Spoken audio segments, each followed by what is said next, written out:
تو کسی پر انعامات الہیت دے کر دعا مانگنا. بھائی اب ہم آ گئے اپنے اس پرانے مطلب پر، یعنی کچھ بندوں کو جن کو اللہ تعالیٰ نے جذب فرمایا ان کے داستان شروع کر رہا ہوں تاکہ ان کے صدقے میں دعا کر لوں. جیسے حضرت زکریا علیہ السلام نے جب دیکھا کہ مائی مریم علیہ السلام پر جنت کے کانے اور پھل آ رہے ہیں تو وہاں پر حضرت زکریا علیہ السلام نے اپنے لیے بھی اپنے رب سے دعا کی. ہنالک دعا زکریا ربہ.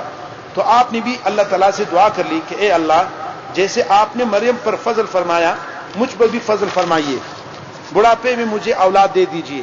اللہ تعالیٰ ناممکن کو بھی ممکن کر دیتا ہے. تو میں بھی آپ کو ان بزرگوں کے حالات سنا کر اللہ تعالیٰ سے یہ عرض کروں گا کہ جس طرح اے اللہ آپ نے ان پر فضل کیا ہے ہم سب پر بھی اپنا فضل فرما دیجئے، کہ ہم سب کو جذب نصیب فرما دیجئے. قرآن پاک کی روشنی میں قرآن پاک کی اسلوب پر میری دعا ہوگی، کیونکہ ان کے بڑی شان ہے اللہ کی، کوئی چیز ان کے لیے ناممکن نہیں ہے. اللہ کے لیے کوئی چیز ناممکن ہے؟ اللہ پاک جس کو چاہے اپنے بنا دے. آگے شاید آئے گا، ہاں یہ واقعہ آگے آئے گا. تو حضرت کس کو حضرت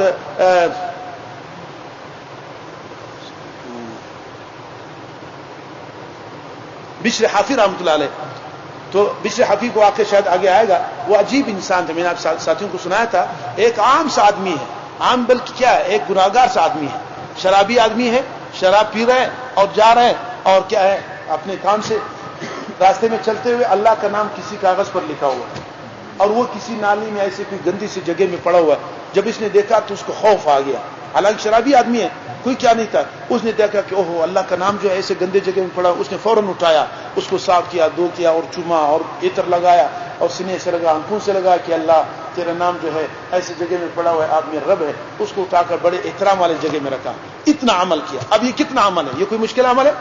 اب اللہ کو کبھی کبھار پسند آتے ہیں اپنے بندے کی ادا، تو فرماتے ہیں کہ اس وقت کے زمانے کے ولی کو اللہ پاک نے رات میں خواب میں الہام کیا کہ جاؤ بشر کو بولو کہ تمہارے سارے گناہ کو معاف کر دیا اور صرف گناہ نہیں بلکہ اپنا ولی بنا دیا. اس ایک عمل پہ تو نے میرے نام کا اتنا ادب کیا، احترام کیا، محبت ظاہر کی، تو میں اللہ ہوں، میں تجھ سے زیادہ غیرتی ہوں، میں نے تیرے سارے گناہوں کو معاف کر دیا. وہ صبح آ گیا وہ اللہ کا ولی. اس نے کہا بشر نام کا آدمی پوچھا، جوان دیکھا کہ مست شرابی آدمی ہے، جوان آدمی ہے، شراب پینے والا آدمی ہے. تو اس کو وہ بھی حیران ہو گیا کہ کیا بات ہے. تو اس کو بتایا کہ بشر آپ کا ہاں میرا نام ہے. تو انہوں نے کہ رات کو مجھے ایسے خواب آیا ہے، اللہ کی طرف سے الہام ہے، آپ نے کل کون سا عمل کیا تھا؟ اس نے بتایا، اس نے کہا کہ کل تو میں نے کچھ نہیں کیا، ایسے ایک جگہ میں اللہ کا نام پڑا ہوا تھا تو اس کو میں نے اس طرح، انہوں نے کہا بس اسی وجہ سے اللہ نے تیرے اوپر انعام. تو وہ چیخ مار دیا اور کیا ہو گیا، توبہ کر کے اس آدمی کے ہاتھ میں بیعت ہوا اور سارے کیا ہے گناہ سے معاف. پھر اللہ پاک نے ان کو ایسا مقام دیا، پھر اتنا اللہ والا بن گیا کہ فرمایا بشر حافی کے نام سے مشہور ہوا اور زمین پر چلتا تھا، جوتے نہیں پہنتا تھا. ان کے مجھے شرم آتا ہے اللہ کی زمین پہ میں جوتے سے میں چلوں، کہ ان کا مقام تھا اپنا. اور پھر اللہ نے کیا کرامت دی تھی؟ کرامت دی تھی جہاں پر جاتا تھا وہ زمین خود بخود صاف ہو جاتی تھی، اس سے گندگی دور ہو جاتا تھا اور کیا ہے کانٹے دور ہو جاتے تھے. اس لیے اس کا لقب پڑ گیا بشر حافی، یعنی وہ بشر جو ننگے پوری زندگی ننگے پاؤں چلتا تھا، حج تک ننگے پاؤں چلا گیا. اور کیا کرتا رہا. امام احمد ابن حنبل رحمۃ اللہ کا زمانہ تھا، وہ حدیثیں پڑھاتا تھا، بہت بڑا امام ہے، چوتھے فقہ کا امام ہے، ہزاروں اس کے شاگرد بیٹھے ہوتے تھے. جب بشر حافی آتا تھا تو یہ اس کے لیے کھڑا ہو جاتا تھا اور احترام کے لیے. تو لوگوں نے پوچھا اپنے شاگردوں کی حضرت آپ محدث ہے، اتنا بڑا امام ہے اور یہ ایک صوفی آدمی آتا ہے، آپ اس کے لیے کھڑا ہو جاتے احترام دوران درس.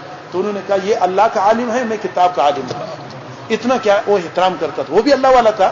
تو عرض یہ کرنا تھا کہ اللہ پاک کو کبھی کبھار کسی بندے کی عجیب عجیب ادا پسند آ جاتا ہے اور پھر وہ کیا اس کی ہدایت کا سبب بن جاتا ہے. تو یہاں پر بھی یہ جو واقعہ سنا رہے ہیں اس میں اسی بات کو ہوتا ہے کہ بعض مرتبہ اللہ پاک کسی کو، اللہ کے لیے تو کوئی مشکل نہیں، کسی کو بھی اٹھا کر اپنا دوست بنا دے.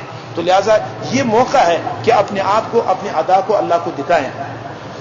فرمایا کہ اللہ پاک تو بڑی شان والے ہیں، کوئی چیز اس کے لیے ناممکن نہیں. بندہ سمجھتا ہے کہ میں ولی اللہ نہیں ہو سکتا ہوں.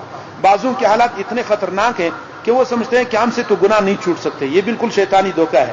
میں واللہ قسم کھا کر کہتا ہوں کہ جس دن خدا تعالیٰ نے اپنی مشیت اور اپنے فضل کا ارادہ فرما لیا، اسی دن آپ دیکھیں گے کہ ارے یہ چوہا کہاں سے شیر بن گیا، یہ لومڑی کیسے شیر بن گئی. اللہ تعالیٰ کی شان بہت بڑی ہے. وہ ذرے کو آفتاب کرتا ہے اور سورج کو گرہن لگا کر غائب کر دیتا ہے. ذرے کو آفتاب کی طرح روشن کرنے پر قادر ہیں اور آفتاب کو گرہن میں مبتلا کر اس کی روشنی سے معروم کر سکتا ہے کہ نہیں. آپ دیکھو کتنا دنیا میں کوئی طاقت ہے کہ سورج کی روشنی کو روک لیں؟ کوئی کر سکتا ہے؟ جتنا بھی دنیا والے کیا طاقت اٹھائے کہ بھائی آج ہم سورج کی روشنی کو پوری دنیا سے، آدھی دنیا سے یا ایک ملک سے، صرف پاکستان سے پاکستان کو روشنی نہ ملے، کوئی ایسا انتظام کر سکتا ہے؟ دنیا کا کوئی طاقت نہیں ہے. اللہ پاک کرنا چاہے تو ایک سیکنڈ میں کر سکتا ہے کہ نہیں کر سکتا؟ گرہن دیکھا نہیں نا، سورج گرہن، کتنا بڑا سورج ہے، چاند کتنے چمکدار ہے، کتنا دور ہے، اللہ پاک وہیں پر اس کو کالا کر دیتے ہیں، سارے دن میں اندھیرا ہو جاتا ہے. دیکھا تو ہے نا، بہت سارے ہم نے بھی دیکھا، یہاں پر ہم نماز بھی پڑھا، ایک مرتبہ سورج گرہن ہوا، پورا سورج گرہن ہوا، اور کیا ہے یہ 2007 سے پہلے کی بات ہے، پورا دن ہم نے یہاں پر باقاعدہ نماز پڑھائی، اور کیا ہے سارا اندھیرا ہو گیا اور ستارے نظر آ جاتے ہیں. ایسے اتنے بڑی سورج کا اللہ پاک ایک دم بے نور کر دیتے ہیں. یہ اللہ کی طاقت ہے. اور اللہ چاہے تو ایک ذرے سے کیا ہے، کیا سورج سے زیادہ کیا روشنی کیا انتظام کر لیں.